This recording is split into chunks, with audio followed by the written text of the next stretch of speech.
Thank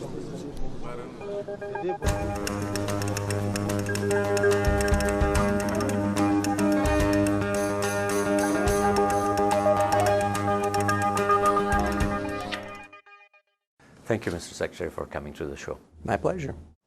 I'm sure you've been to this country so many times, and this is your longest trip to this country. In the eve of a drawdown, which is beginning in a month from now, do you see that this is the beginning of a permanent withdrawal from Afghanistan, or the drawdown will depend on the circumstances, and what do you see?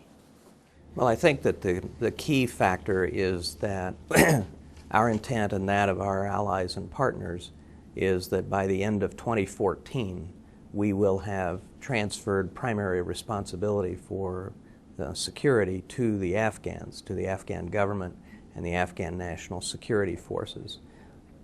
We intend not to repeat the mistake we made in 1988 and 1999 in the respect that it is our intent, assuming the Afghan people wish it, to have a continuing presence here, perhaps for training and equipping the Afghan forces, perhaps working together in counterterrorism, but it would be a very small presence and be under agreement with the Afghan people. But we also fully intend to continue our development programs and our working with the Afghan government to help improve the lives of Afghans. So we intend to stay here as Afghanistan's partner.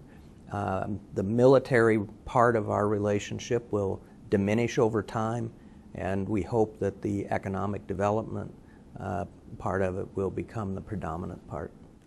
You mentioned partnership. A viable partnership is required on both sides. What if President Karzai doesn't want to partner with the United States? What can you do without his partnership?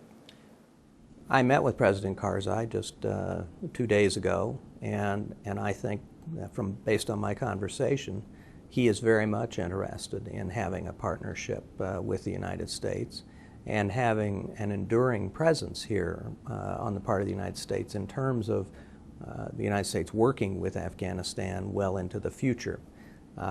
As is always the case, the details of what that partnership will look like and the extent of it will be negotiated between the two governments.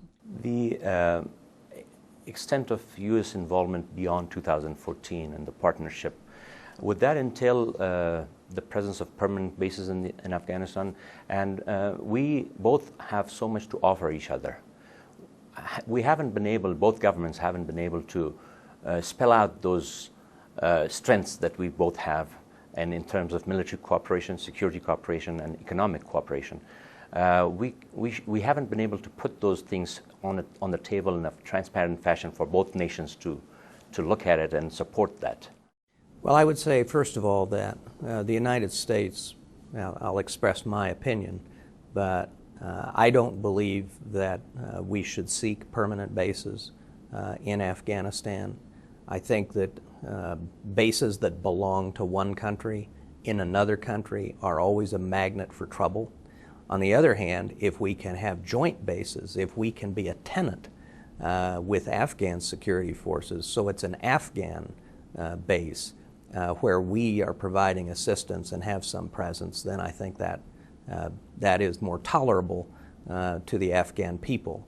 And where those bases or where those joint facilities ought to be, I think will depend to a considerable extent on the circumstances in the country as we get closer to 2014. I think one of the reasons that there's not a lot of detail out there right now is because the situation inside Afghanistan is still in flux sufficiently that it's hard to tell where a joint facility might best be located.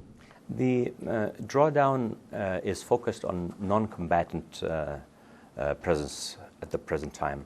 Does this mean that the security situation is so fragile that the U.S. has chosen to draw down its non-combatants, or what is your... I think it'll actually be a mix. What I was commenting on in an interview the other day is we still clearly, we in the Afghan forces and our coalition partners are still very much engaged in combat, particularly in the east and in some areas of the south and southwest.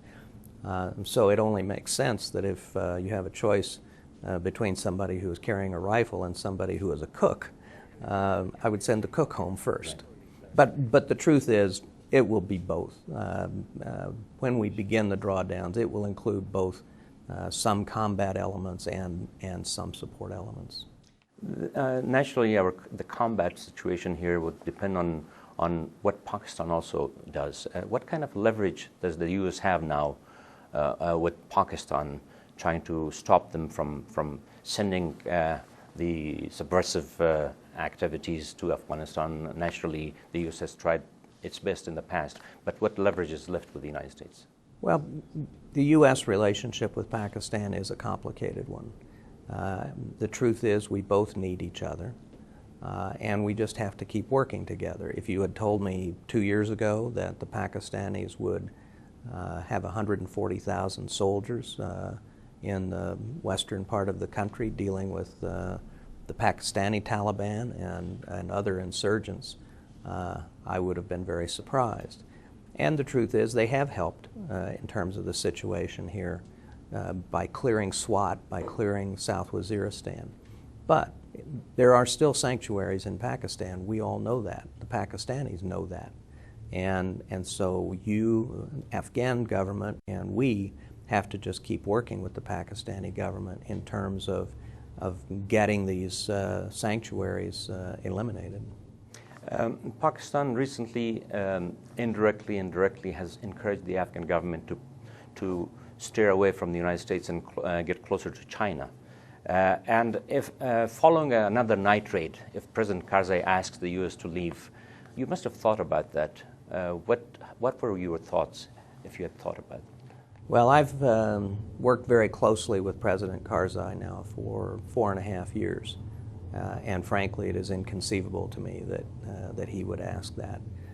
I think we have not done a good enough job over the last several years in listening to President Karzai. And so when we don't listen well enough to him, things come to a boil, and then we work our way through it. A good example is the private security contractors. He had been complaining about them for quite a long time, and frankly, we were slow to recognize the importance of this issue in Afghanistan. Once we sort of began to understand the depth of feeling about it, we worked with the Afghan government to develop a process to transition these private security contractors to the control of the Afghan government. I think that the same thing is true on the night raids, and what is especially, I think, of concern to President Karzai is the idea of coalition troops carrying out these night raids. But now we're in a position, thanks to the training of the Afghan security forces, where there are now about 11,000 special operations forces in Afghan security forces. So about 1/4 of the night raids are led by the Afghans, and the other 3/4 are partnered. So there are always Afghans with us now on these night raids. So I think there is agreement between ourselves and President Karzai on the Afghanization of these night raids. They are important in terms of taking out Taliban leaders. They are fundamental to our strategy. The key is again this transition process of putting the Afghans and the Afghan soldiers in the lead. As a superb strategist and a hands-on manager with an intelligence background, you must have thought about the future of Afghan-American relations, and the U.S. presence in this region would steer this relation in one direction, and the U.S. Premature disengagement from the region will steer us into a different direction. What are your thoughts about that as a strategist with the background that you have in this region's information with you? I think that American leaders are very mindful of the consequences of our walking away from this region in 1988 and 1989. And it wasn't just Afghanistan, it was Pakistan as well. And I think that our relationships with both Afghanistan and Pakistan serve as a stabilizing factor in the region. It's a very volatile region, as you know better than I do. And so I think that an ongoing relationship in all its dimensions, diplomatic, economic, security assistance, and so on, is important for all three countries.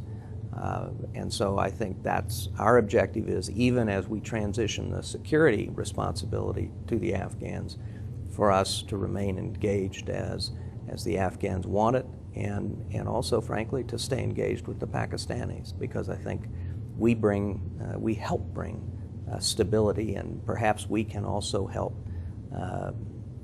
bring Pakistan and Afghanistan to a closer understanding. The military and non-military footprint of the United States post-2014 and the areas that we've so far missed to concentrate on, non-military areas in this country, what are the key areas that will trigger other reforms if we pay attention to them in a timely fashion from now on? Well, I think that the key thing that has to happen as the security situation is established is the reestablishment of Afghan governance at the district level, at the provincial level, and at the national level. I think we shouldn't be thinking of trying to create something that hasn't ever existed in Afghan history. But the people of Afghanistan have certain expectations of their government. They're not extremely high expectations. They want dispute resolution, they want security, they want schools for their children, they want the availability of medical clinics. And so I think these ought to be the areas of focus for the Afghan government as the security situation improves, and also underscoring the rights of the people and ensuring the continuation of a democracy. This is really a big agenda for the government, but it's what a government does, and we are prepared, along with many international partners, to help Afghanistan in these areas. I think one of the things Afghans may underestimate, I can't think of any time since World War II when a situation around the world has attracted so many international partners and allies. I don't know another instance where a country like Afghanistan has been able to attract nearly 50 countries to come and help. So I think Afghans may not fully appreciate the goodwill that they have in the world and the number of countries that are prepared to help. This is huge compared to when the Taliban controlled this country. You mentioned something which is very interesting. The United States has invented modern-day PR, and a good PR would have focused on these things. What happened? Why didn't we start this PR so we can introduce this opportunity to both nations properly? Well, I confess that I've not been too pleased with the effectiveness of our strategic message in a lot of places in the Middle East, as well as in this area. I think we recognize that shortcoming. I think we're working hard at it. You know, during the Cold War, we had a vast apparatus to share our views with people. We had Radio Free Europe, we had Radio Liberty, as well as the Voice of America. We had USIA libraries in nearly every major town in the world. Most of that was dismantled after the end of the Cold War. And so I think we're still trying to find our footing in terms of how much of that we recreate and how we can more effectively message what we are about and what we're trying to do. One of the things that has always disappointed me is that the image of the United States is too often conveyed to people, and particularly religious people, by our television programs. And it conveys a country, an America, that is not the real America. Most Americans are very religious, and they're respectful of other people's religions.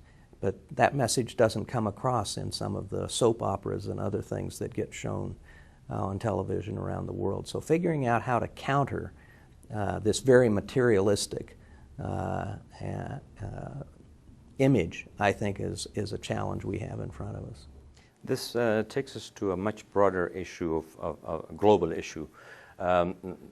Prior to the Arab uprisings, the perception, at least in the Islamic world, was that United States governments were having cozy relation with the dictatorships and corrupt regimes in certain parts of the Islamic world.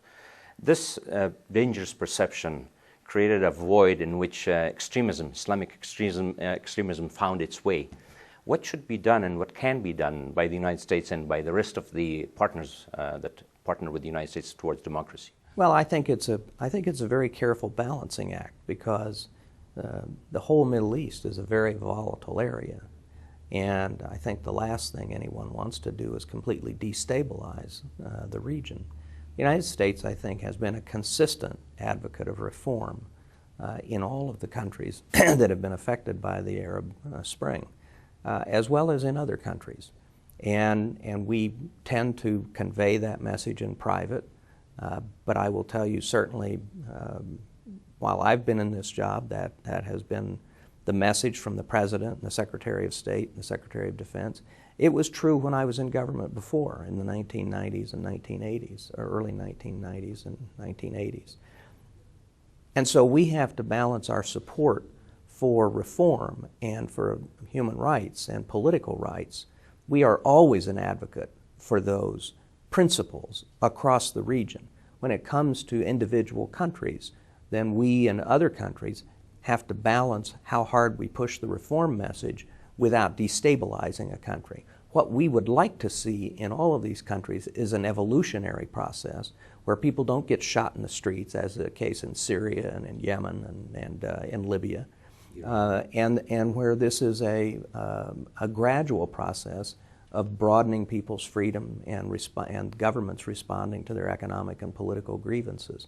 So we're trying to get this evolutionary approach right, so that we don't create opportunities for extremists on the basis of either thing, going too fast with reforms before a country is ready, or going too slowly and building up resentment inside those countries.